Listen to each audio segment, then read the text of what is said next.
आज हम आपको इस वीडियो में बताने वाले हैं ताजमहल के कुछ अनसुलझे रहस्य।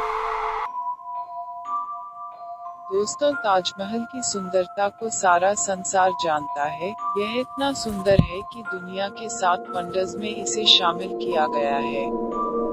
इसलिए दुनिया भर से टूरिस्ट इसे देखने आते हैं और निश्चित तौर पर ताजमहल भारत देश का गर्व है। पर आज हम आपको ताजमहल की कुछ ऐसी बातों के बारे में बताएंगे जो आज तक किसी ने भी आपको नहीं बताई होगी। ताजमहल के आंगन में रहस्यमयी रास्ते हैं, जो सीधा किसी बेसमेंट ताजमहल बेसमेंट में जाते हैं। अगर नजदीक से इसे देखा जाए तो न केवल मोटे दरवाजों से इसे सील किया गया है, बल्कि उन दरवाजों से कोई अंदर ना झांक ले, इसलिए दरवाजों के नीचे दीवानें भी बना दी गई है। अब सवाल यह उठता है कि यह रास्ते आखिर जाते कहाँ है और इन दरवाजों की चाबी कहाँ है।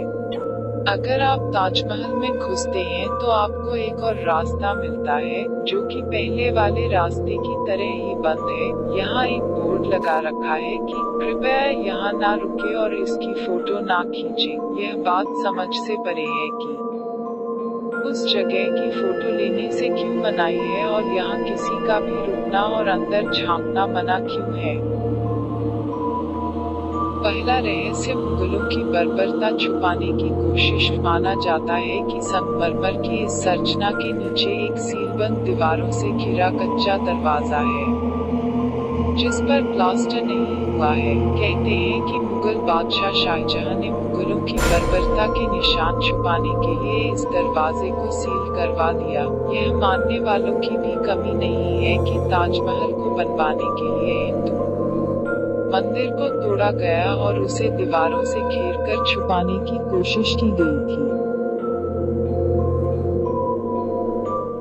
दूसरा रहस्य ताजमहल के कमरों की दीवारों पर है हिंदू भित्ति चित्र। इस चित्र में आप संगमरमर प्लेटफॉर्म के नीचे ताजमहल के रहस्यमयी कमरों का किनारा देख सकते हैं। शाहजहां ने इन कमरों को पूरी तरह से सील तो करवा दिया था, लेकिन प्लास्टर करवाना भूल गया। अक्सर ये सवाल उठता है कि अगर शाहजहां ने एक मकबरे के रूप में ताजमहल बनवाया था तो इतने कमरों की क्या जरूरत थी, और यदि कमरे बनवाए तो उन्हें लोगों से छुपाकर क्यों रखा। तीसरा रहस्य गुप्त कमरों के गलियारों में भी हिंदू चित्र और वास्तुकला दिखते हैं। 22 बंद किए हुए कमरों के भीतरी किनारों पर लगभग 12 फुट चौड़ा और 300 फीट लंबा गलियारा है। यहाँ ध्यान से देखने पर आपको हिंदू चित्र और डिजाइन दिखेंगे। आगे फिर से पूरे गलियारे में अंधेरा है, यहाँ वेंटिलेशन और लाइट नहीं है। चौथा रहस्य तहखाने में हिंदू मूर्ति और वास्तुकला पाई गई है। साल 1934 में दिल्ली के एक निवासी ने दीवार पर एक छेद के जरिए ताजमहल के तहखाने के अंदर जो कमरे थे उनमें झांका कर देखा था। उस आदमी ने देखा कि वह कमरा स्तंभों से बना एक बहुत बड़ा हॉल था और वह स्तंभ हिंदू देवी देवताओं की मूर्तियों से भरा पड़ा था। उस व्यक्ति के अनुसार कमरे में रोशनदानियां बनी हुई थी, जो आमतौर पर बड़े हिंदू मंदिरों में देखने को मिलती है। उन रोशनदानियों को संगमरमर के पत्थर से ढका गया था, जिसे देखकर लगता है कि किसी ने वहां के हिंदू मूल को छुपाने का पूरा प्रयत्न किया था।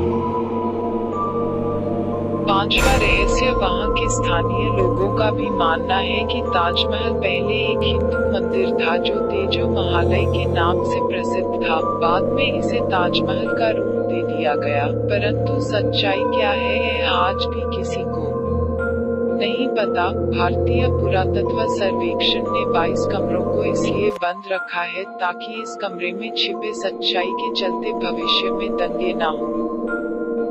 यदि ताजमहल सच में कोई हिंदू मंदिर हुआ तो यह सच भी लोगों को कभी बताया नहीं जाएगा। ऐसा करने पर इस सच के चलते देश में धर्मों को लेकर अनेक विवाद शुरू हो जाएंगे और इससे हिंदू मुस्लिम के बीच विवाद का भयानक मंजर सामने आ सकता है।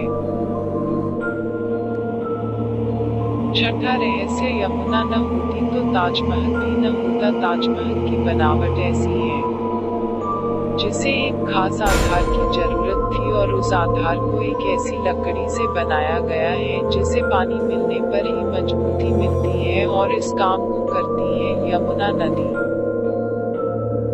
सातवां रहस्य, ताजमहल को बेच दिया गया था। ऐसा भी कहा जाता है कि बिहार के एक प्रसिद्ध ठग जिसका नाम नटवरलाल था, उसने ताजमहल को मंदिर बताकर बेच दिया था। इस बात की पुष्टि हम नहीं कर सकते, परंतु ऐसा कहा जाता है।